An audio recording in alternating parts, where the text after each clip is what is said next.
Christ our sacrifice and surety. February 5th. In heavenly places.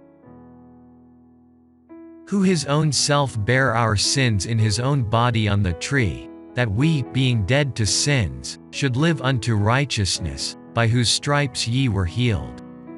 1 Peter chapter 2 verse 24.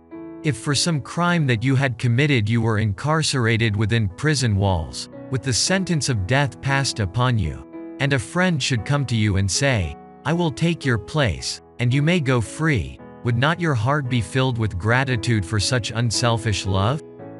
Christ has done infinitely more than this for us. We were lost.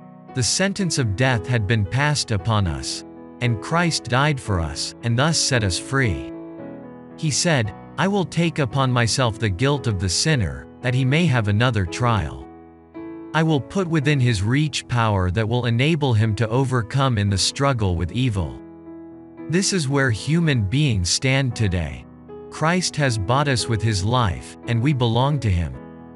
All our powers, physical, mental, and spiritual, belong to him, and to withhold from him that which is his own is robbery.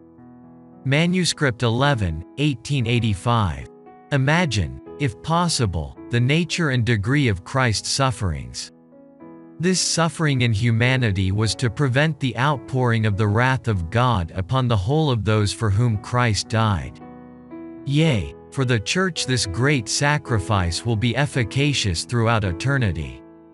Can we compute the amount of her transgression in figures?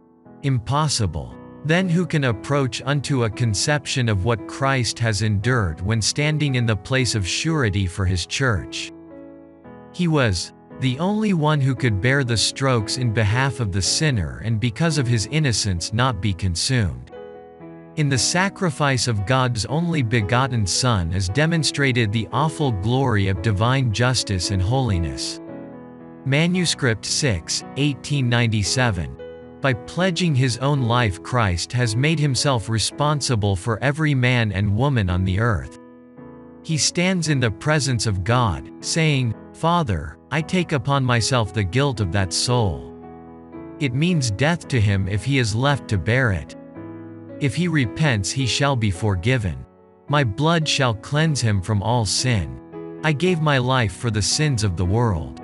Manuscript 127, 1899.